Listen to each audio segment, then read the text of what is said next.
ನಮಸ್ಕಾರ. ಇವತ್ತಿನ ನಮ್ಮ ಚರ್ಚೆಗೆ ಸ್ವಾಗತ. ಆ, ಯಾಕೆ ನಾವು ಕೆಲವೊಂದು ಆ್ಯಪ್ಗಳನ್ನ ಪದೇ ಪದೇ ತೆರಿತೀವಿ? ಸುಮ್ಮನೆ ಕೈ ಯಾಕೆ ಫೋನ್ ಹತ್ರ ಹೋಗುತ್ತೆ ಅಂತ ಯಾವತ್ತಾದ್ರೂ ಯೋಚನೆ ಮಾಡಿದ್ದೀರಾ? ನೀ ಯಾಲ್ ಅವರ ಹುಕ್ಡ್ ಹ್ಯಾಬಿಟ್ ಫಾರ್ಮಿಂಗ್ ಪ್ರಾಡಕ್ಟ್ಗಳನ್ನು ಹೇಗೆ ನಿರ್ಮಿಸುವುದು ಅಂತ ಒಂದು ಪುಸ್ತಕ ಇದೆ. ಇದರ ಹಿಂದಿನ ಸೈಕಾಲಜಿ ಬಗ್ಗೆ ಮಾತಾಡುತ್ತೆ. ಹೌದು ಹೌದು, ಇದು ಹುಕ್ಡ್ ಮಾಡೆಲ್ ಬಗ್ಗೆ ಹೇಳತ್ತೆ. ಅಂದ್ರೆ ಬಳಕೆದಾರರಲ್ಲಿ ಅಭ್ಯಾಸಗಳನ್ನ ರೂಪಿಸೋಕೆ ಪ್ರಾಡಕ್ಟ್ಗಳು ಬಳಸೋ ಒಂದು ಚಕ್ರ ಇದು. ಇದರಲ್ಲಿ 4 ಸ್ಟೆಪ್ಸ್ ಇವೆ. 4 ಹಂತಗಳ ಯಾವುವು? ಮೊದಲನೇದ್ದು ಟ್ರಿಗರ್, ಆಮೇಲೆ ಆಕ್ಷನ್, ಆಮೇಲೆ ವೇರಿಯಬಲ್ ರಿವಾರ್ಡ್, ಮತ್ತೆ ಕೊನೆಗೆ ಇನ್ವೆಸ್ಟ್ಮೆಂಟ್ ಅಂತ. ಒಂದೊಂದಾಗಿ ನೋಡೋಣ ಹೇಗೆ ಕೆಲಸ ಮಾಡುತ್ತೆ ಅಂತ. ಸರಿ, ಟ್ರಿಗರ್ ಅಂದ್ರೆ ಪ್ರಚೋದಕ ಅಲ್ವಾ? ಅದೇ ಅನ್ಸತ್ತೆ ನಮ್ಮನ್ನ ಮೊದಲು ಆ ಆ್ಯಪ್ ಕಡೆ ಸೆಳೆಯೋದು. ಹೌದು, ಟ್ರಿಗರ್ ಅಂದ್ರೆ ಪ್ರಚೋದನೆ. ಇದು ಹೊರಗಡೆಯಿಂದ ಬರ್ಬೋದು, ಅಂದ್ರೆ ನೋಟಿಫಿಕೇಶನ್, ಇಮೇಲ್ ತರಹ, ಅಥವಾ ನಮ್ಮ ಒಳಗಿಂದಾನೂ ಬರಬಹುದು. ಒಳಗಿಂದಂದ್ರೆ ಅಂದ್ರೆ ಬೇಜಾರಾದಾಗ, ಒಂಟಿತನ ಅನಿಸ್ದಾಗ ನನಗೂ ಆಗುತ್ತೆ. ಕೆಲವೊಮ್ಮೆ ಬೇಜಾರಾದ್ರೆ ಸಾಕು, ಫೋನ್ ಕೈಗೆ ಬರುತ್ತೆ. ಖಂಡಿತ, ಅದೇ ಆಂತರಿಕ ಟ್ರಿಗರ್ ಅಂತ. ಯಶಸ್ವಿ ಪ್ರಾಡಕ್ಟ್ಸ್ಗಳು ಹೆಚ್ಚಾಗಿ ಈ ಆಂತರಿಕ ಟ್ರಿಗರ್ಗಳ ಜೊತೆ ಸಂಬಂಧ ಬೆಳೆಸ್ಕೊಳ್ತವೆ. ಬೇಸರ ಇಸ್ ಈಕ್ವಲ್ ಟು ಇನ್ಸ್ಟಾಗ್ರಾಮ್, ಏನೋ ತಿಳ್ಕೋಬೇಕು is equal to Google search, ಈ ಥರ. ಹೌದು, ನಿಜ. ಈ ಆಂತರಿಕ ಟ್ರಿಗರ್ಗಳು ತುಂಬಾ ಸ್ಟ್ರಾಂಗ್ ಅಲ್ವಾ? ಹೌದೌದು, ಅದರಿಂದಲೇ ಅಭ್ಯಾಸ ಗಟ್ಟಿಯಾಗೋದು. ಸರಿ, ಟ್ರಿಗರ್ ಆಯ್ತು, ಮುಂದೇನು? ಆಕ್ಷನ್. ಅಂದ್ರೆ ಟ್ರಿಗರ್ ಬಂದಾಗ ನಾವೇನಾದ್ರು ಮಾಡ್ಬೇಕಲ್ಲ, ಸುಮ್ಮನೆ ಇರಕ್ಕಾಗಲ್ಲ. ಕರೆಕ್ಟ್. ಆಕ್ಷನ್ ಅಂದ್ರೆ ನಾವು ಮಾಡೋ ಒಂದು ಸಣ್ಣ ಕೆಲಸ. ಆ ನೋಟಿಫಿಕೇಶನ್ ಮೇಲೆ ಕ್ಲಿಕ್ ಮಾಡೋದು, ಫೋಟೋ ಲೈಕ್ ಮಾಡೋದು, ಅಥವಾ ಫೀಡ್ ಸ್ಕ್ರಾಲ್ ಮಾಡ್ತಾ ಹೋಗೋದು. ಓಹೋ, ಅಂದ್ರೆ ಬಹಳ ಸಿಂಪಲ್ ಆಗಿರ್ಬೇಕು ಆ ಕೆಲಸ. ಹೌದು, ಬಹಳ ಮುಖ್ಯ ಅದು. ಕ್ರಿಯೆ ಎಷ್ಟು ಸುಲಭ ಇರುತ್ತೋ ಅಷ್ಟು ಜನ ಅದನ್ನ ಮಾಡೋ ಸಾಧ್ಯತೆ ಹೆಚ್ಚು.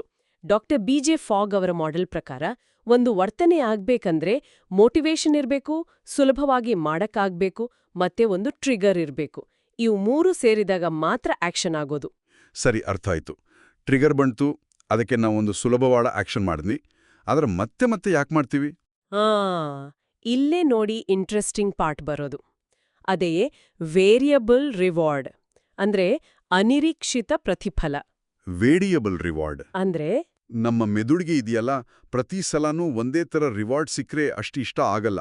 ಆದ್ರೆ ಏನ್ ಸಿಗುತ್ತೋ ಗೊತ್ತಿಲ್ಲ ಅನ್ನೋವಾಗ ಕುತೂಹಲ ಜಾಸ್ತಿ ಆಗುತ್ತೆ, ಡೋಪಮೈನ್ ಬಿಡುಗಡೆ ಆಗುತ್ತೆ. ಅದಕ್ಕೆ ಸೋಷಿಯಲ್ ಮೀಡಿಯಾ ಫೀಡ್ ಸ್ಕ್ರಾಲ್ ಮಾಡೋದು, ಸ್ಲಾಟ್ ಮಷೀನ್ ಆಡೋದು ವ್ಯಸನದ ಥರ ಆಗೋದು. ಓ ಹೌದಲ್ವಾ? ಪ್ರತಿ ಸಲ ಸ್ಕ್ರಾಲ್ ಮಾಡಿದಾಗ ಹೊಸ ಸುದ್ದಿ, ಫ್ರೆಂಡ್ಸ್ ಅಪ್ಡೇಟ್, ತಮಾಷೆ ವಿಡಿಯೋ ಏನ್ ಬೇಕಾದ್ರೂ ಸಿಗ್ಬಹುದು. ನಿಖರವಾಗಿ.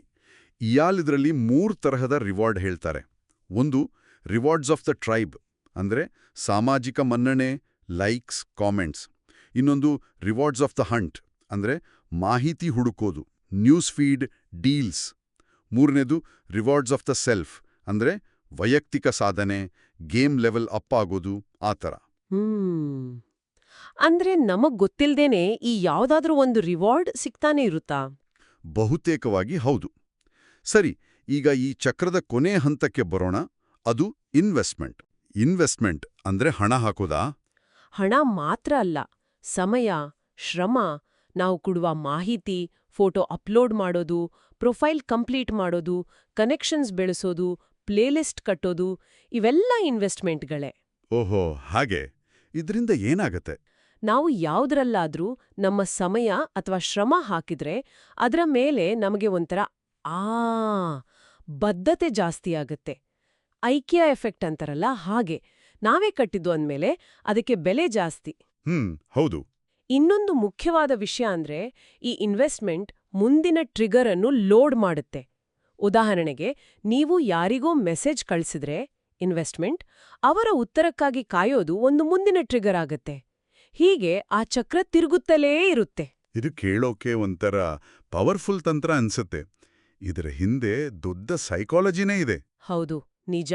ಯಾಲ್ ಅವರೇ ಹೇಳ್ತಾರೆ, ಇದು BF Skinner, Charles Duhigg, BJ Fogg ಅವರ ಸಂಶೋಧನೆಗಳ ಮೇಲೆ ನಿಂತಿದೆ ಅಂತ. ಅಂದ್ರೆ ವರ್ತನೆಯ ವಿಜ್ಞಾನ ಇದರ ಅಡಿಪಾಯ.